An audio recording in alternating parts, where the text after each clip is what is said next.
Something we love to do at Montana Outlaw Barbecue is always have that signature cocktail to go with anything that we cook. So while the meat is in there and the smoker doing its thing, let's go ahead and assemble our cocktail. Today we're going to be making Frank's Manhattan.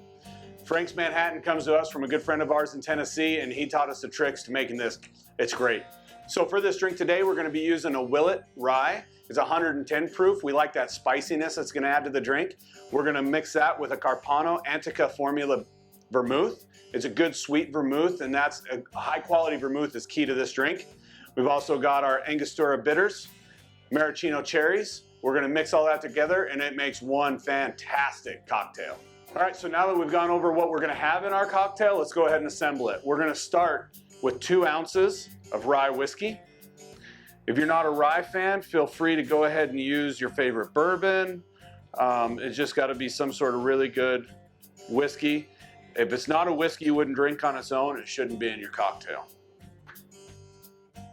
We're going to do 3/4 of an ounce of vermouth.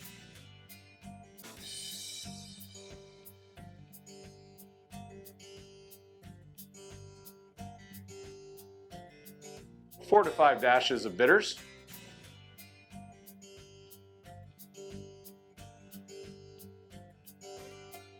2 tablespoons cherry juice. And that one snuck in there, but that's okay because we're going to garnish it with 2 cherries. And then you're just going to stir it 20 to 25 times. You don't want to shake the Manhattan because then it'll leave it cloudy, and we don't want this. We want this to be a very elegant drink, something that stands up nice and looks good and clear next to your food. So we're just going to stir that. And that's all there is to making Frank's Manhattan.